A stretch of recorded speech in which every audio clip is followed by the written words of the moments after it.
témoigner pour influencer. Depuis le premier dimanche du mois de mai, nous avons eu le privilège d'enseigner sur le fruit de l'esprit et le témoignage selon Dieu. Autrement dit, produire le fruit de l'esprit, c'est un moyen de témoigner efficacement selon Dieu. Le premier dimanche, nous avons compris c'est quoi le fruit de l'esprit, qui le produit, et comme les autres fruits, nous avons compris que le fruit de l'esprit doit être visible, il doit être remarquable pour impacter réellement autour de nous. Le deuxième dimanche, nous avons compris comment et pourquoi produire le fruit de l'esprit. Comme sel, comme lumière dans le monde, nous ne pouvons passer inaperçus. Par le fruit de l'esprit, nous pouvons donner sens au monde. Nous pouvons guider ce monde. Nous pouvons orienter ce monde au profit du royaume de Dieu. Le troisième dimanche également, nous avons compris que les circonstances ne seront pas toujours favorables. Cependant, un enfant de Dieu est appelé à produire en tout temps. Un enfant de Dieu est appelé à produire le fruit de l'esprit en tout temps. Que l'est-nous contents, que l'est-nous heureux, que l'est-nous en harmonie. Aussi, les attentes nous pardonner, les nous trahir, les nous en crise d'échec, les nous trouver occasion en or pour nous faire payer à nos monde qui fait nous tort. Un enfant de Dieu est appelé à produire le fruit de l'esprit. Nous devons nous distinguer de la façon de faire du monde. Ne pas qu'à agir ni réagir même genre avec eux. Ce matin, frères et sœurs, juste avant d'observer une pause sur cette série, nous sommes là pour affirmer. Nous sommes là pour comprendre et appliquer cette déclaration. Ma famille influente avec Dieu. Ma famille influente avec Dieu. À titre de rappel, si je vous pose cette question, mais c'est quoi une famille? Certains diraient que la famille est composée du père, de la mère et des enfants. Mais oui, c'est bien. Alors, de façon simple, je dirais qu'une famille est une cellule. Chaque organisme vivant est constitué de cellules. Notre corps est constitué de cellules. La famille est donc la base fondamentale de tout groupement. Famille, c'est le premier niveau. Famille, c'est plus petit unité qui est organisée et qui existait dans la société. La famille, c'est la base. Savez-vous que Dieu aussi existe? Dieu aussi vit dans une dimension de famille? Mais oui, il est manifesté comme Père, Fils et Esprit. À la création, en Genèse 1er, le verset 26, la parole de Dieu nous dit, Dieu dit, faisons l'homme à notre image, selon notre ressemblance. C'est pour dire que notre Créateur n'était pas seul. Notre Créateur était en famille. Il était accompagné. Et il veut aussi que nous partageons ce bonheur d'être en famille. D'abord, il a donné une femme à l'homme seul dans le jardin d'Éden pour qu'il ne le soit plus. Et de cette famille découlent les autres familles de la terre. De ce même désir de nous faire partager le bonheur d'être en famille, Dieu a planifié à la fin des temps de réunir physiquement Jésus et son Église. Là où il est, et là nous aussi nous serons. Alors, ça c'est pour voir en quelque sorte c'est quoi une famille.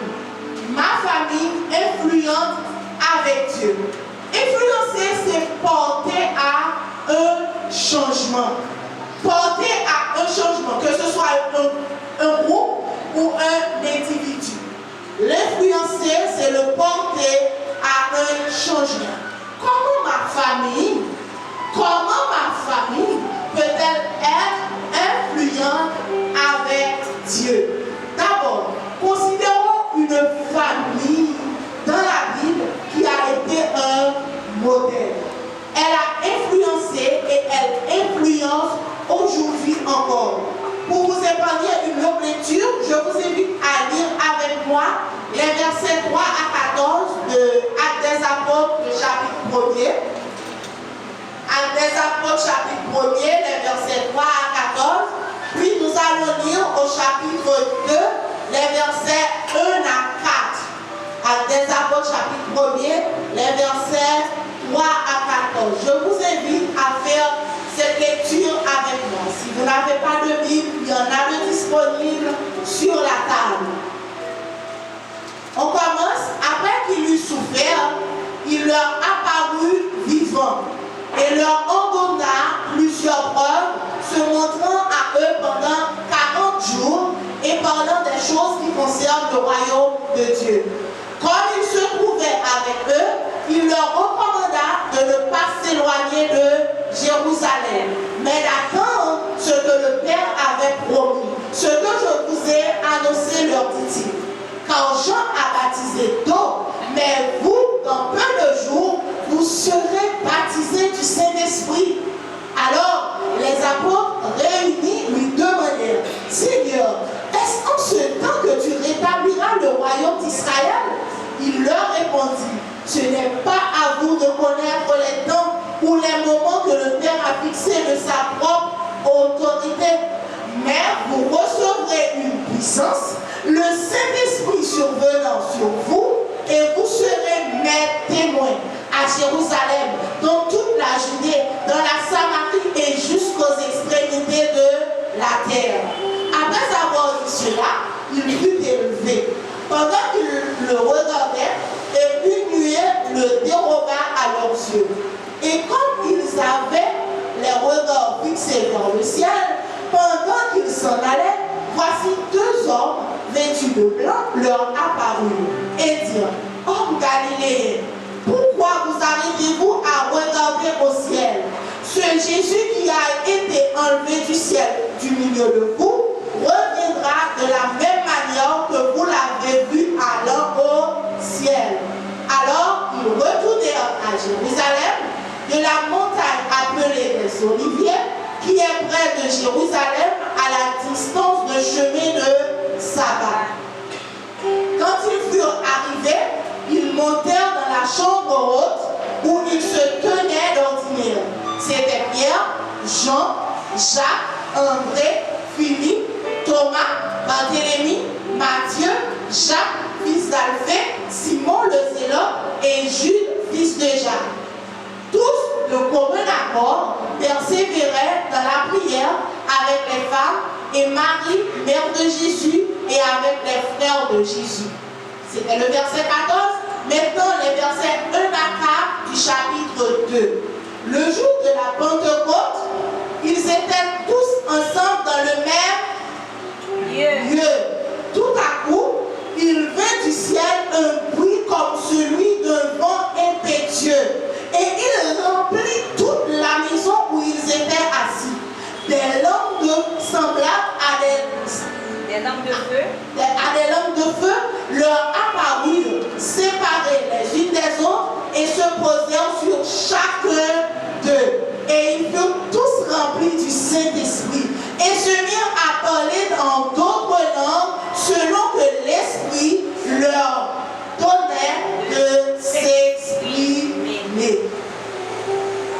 Après la résurrection de Jésus, il a continué à rencontrer ses disciples. Également, il a continué à les enseigner sur le royaume de Dieu. Dans leur rencontre, il leur a donné un consigne. Laquelle? De ne pas s'éloigner de Jérusalem. Parce que là, ils avaient un rendez-vous. Un rendez-vous pour rencontrer quelqu'un d'extraordinaire.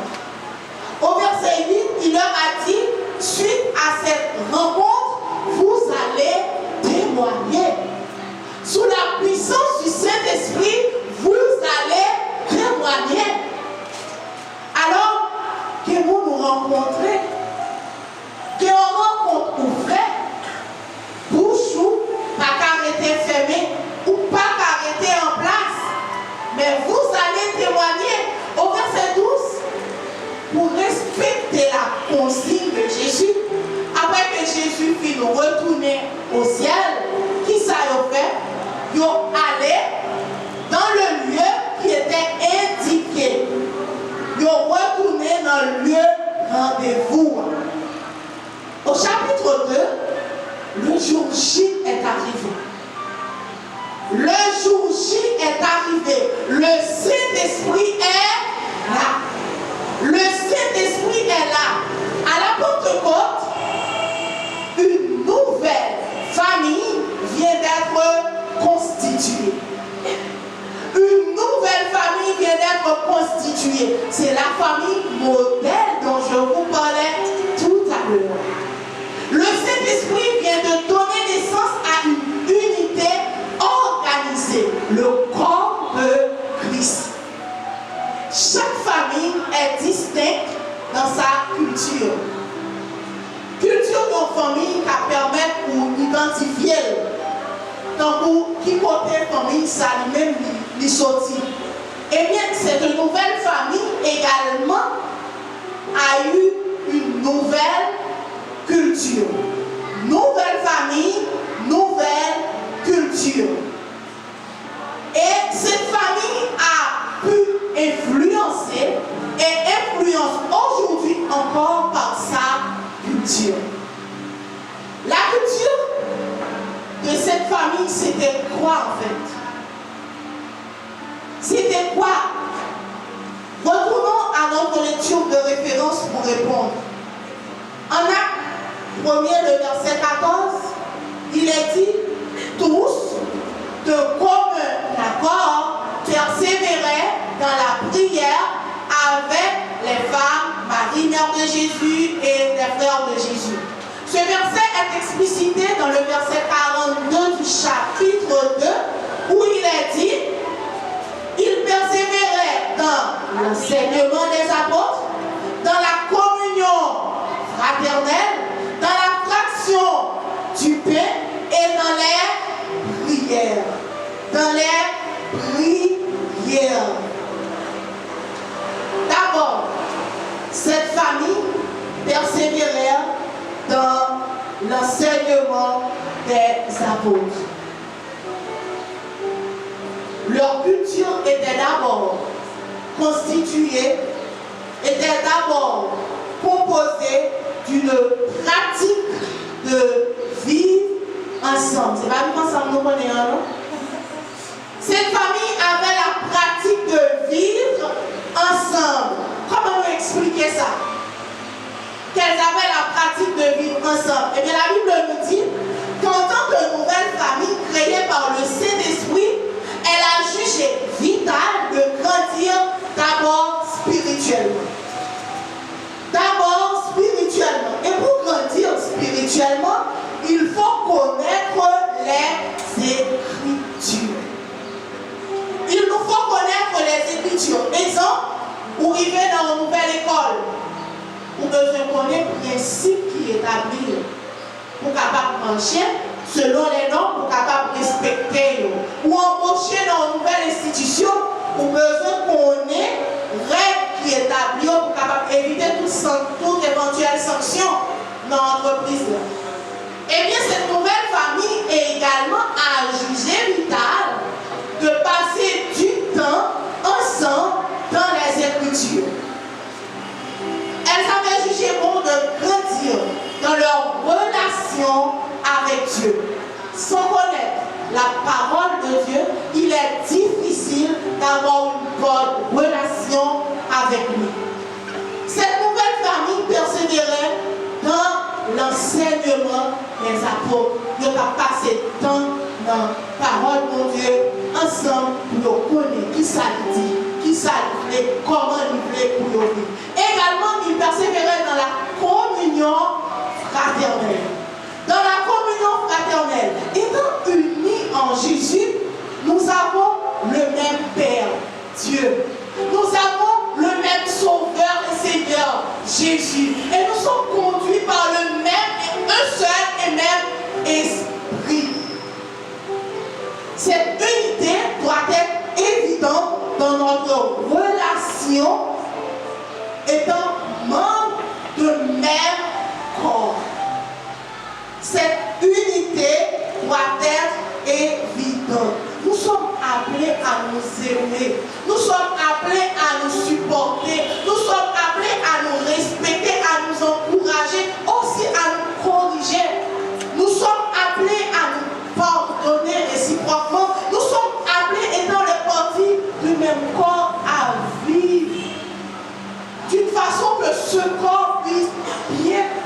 sanctionner cette nouvelle famille. Non seulement ils persévéraient dans l'enseignement, ils persévéraient aussi dans la communion fraternelle. Ils ont des yeux l'un sous l'autre. Ils ont veillé l'un sous l'autre. Ils ont pris soin l'un de l'autre. Pas indifférent, les frères n'ont besoin. La Bible nous dit en Romains 12, le verset 15, de nous réjouir avec ceux qui se réjouissent, aussi de pleurer avec ceux qui pleurent. Pas indifférent, les frères, les sœurs n'ont besoin. Depuis n'importe où, j'ai couru l'eau. On est une famille. Également, cette famille persévérait dans la fraction du pain.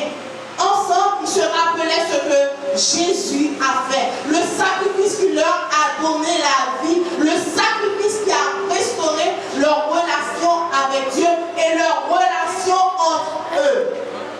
Comment également, ils savaient prier ensemble. Prier ensemble. Désormais, cette famille était libre d'accès devant le trône de Dieu.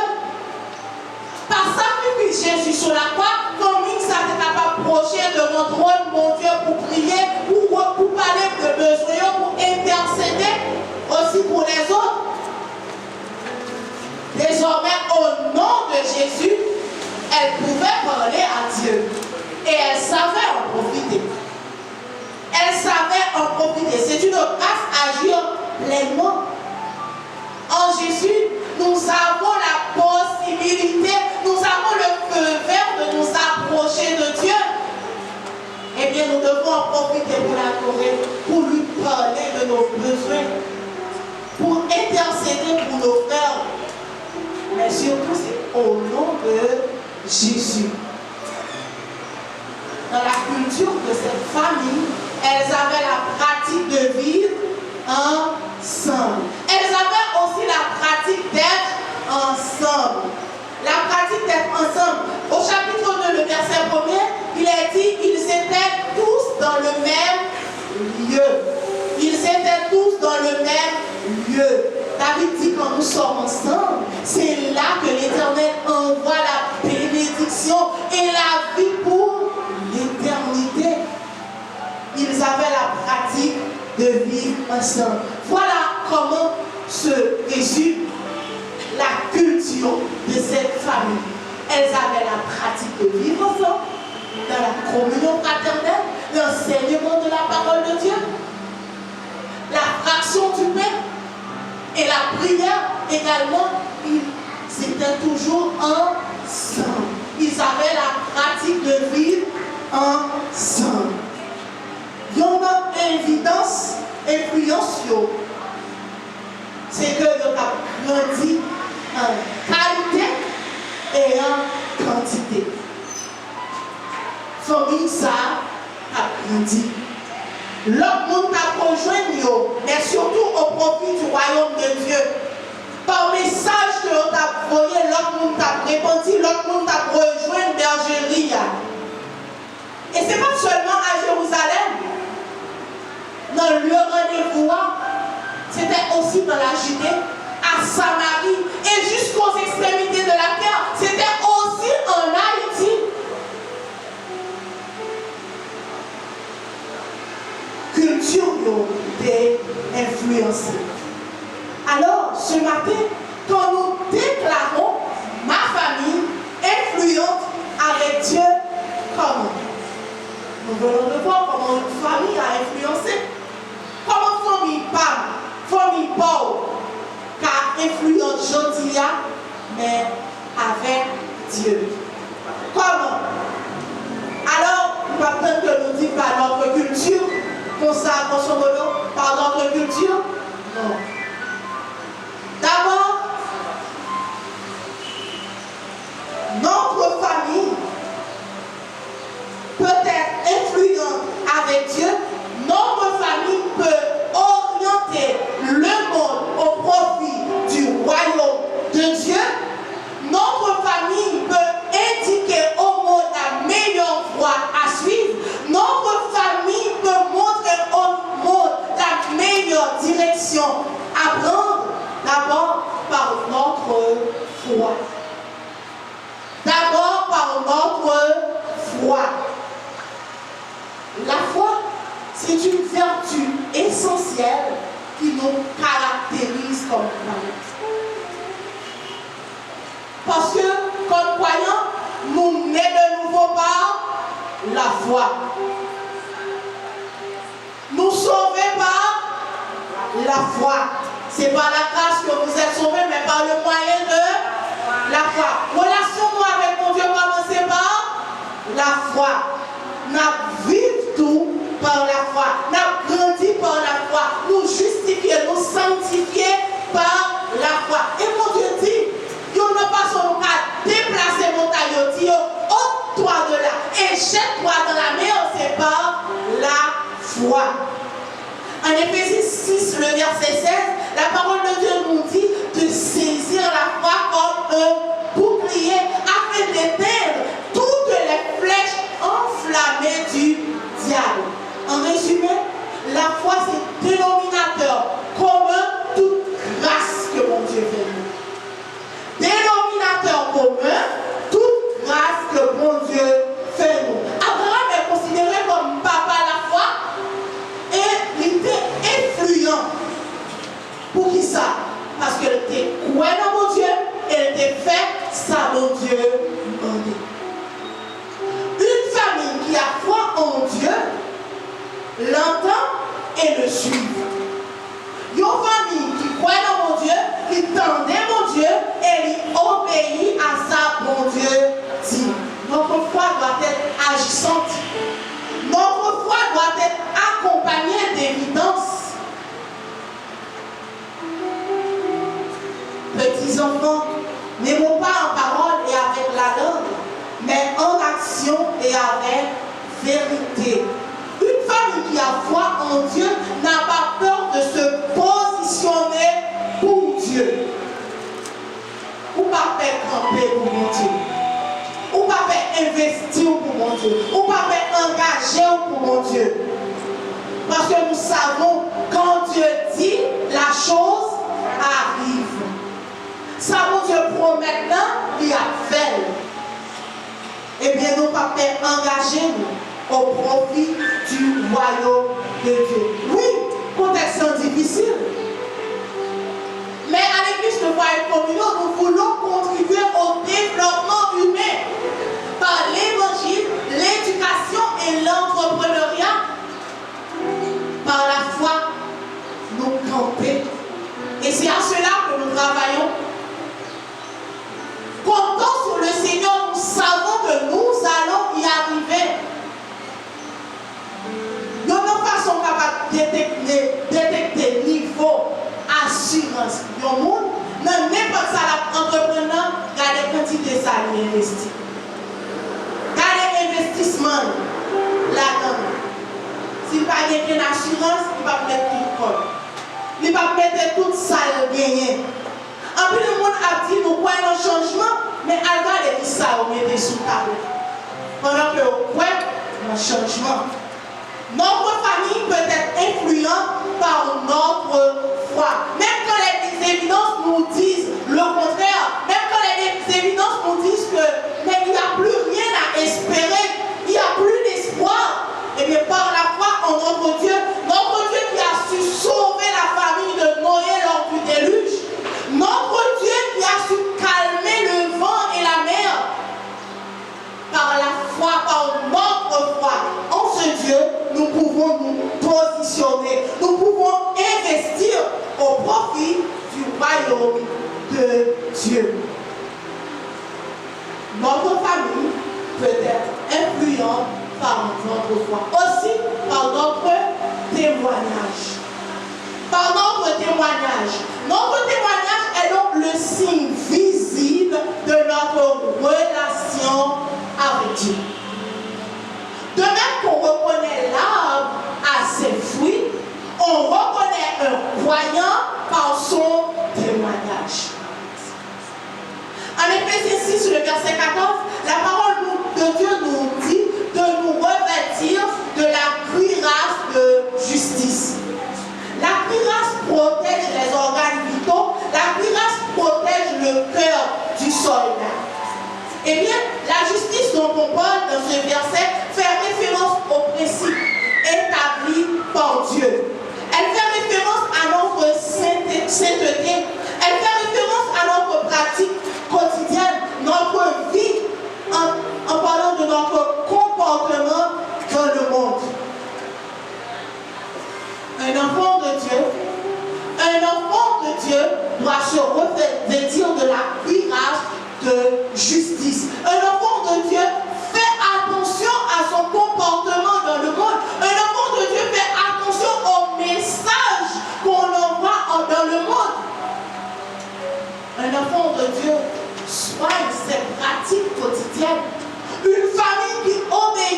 spirituel ou représenter dans le monde spirituel.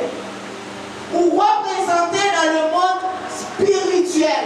Maintenant, c'est dans qui côté ou bien, dans qui camp ou bien, dans qui port ou bien. Est-ce qu'on est dans le céleste en Jésus ou bien dans le monde des ténèbres?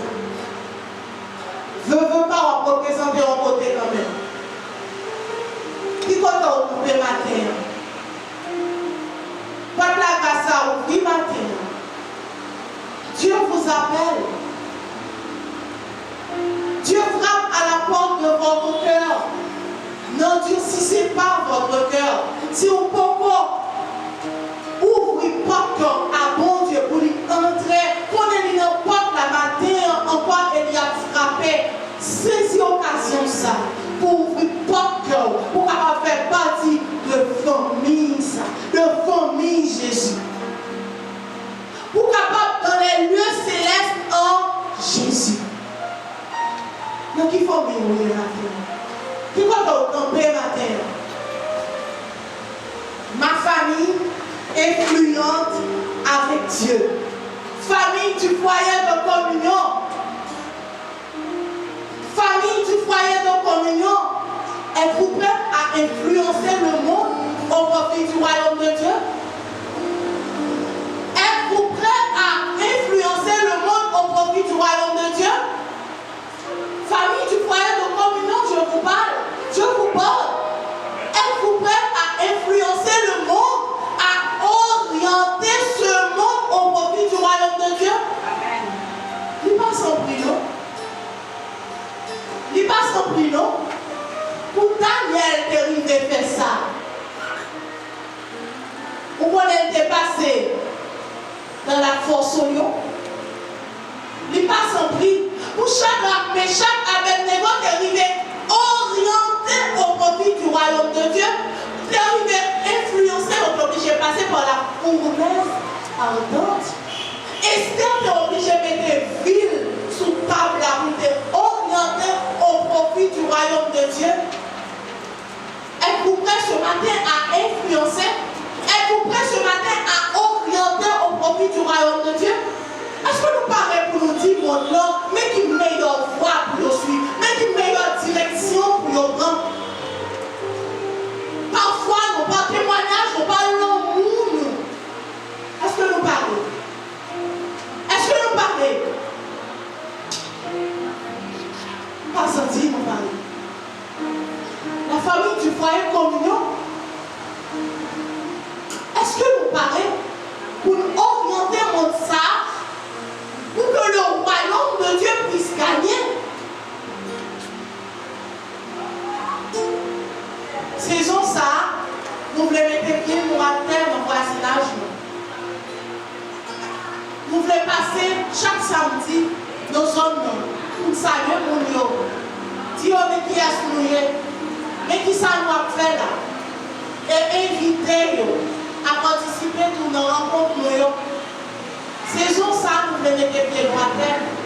Qui est ça qui paraît pour dire un samedi par mois, 2 samedis par mois, parce que chaque samedi, moi-même, ma place, m'a fait équipe avec nous, étant les membres d'une même famille, pour nous capables d'orienter au profit du royaume de Dieu.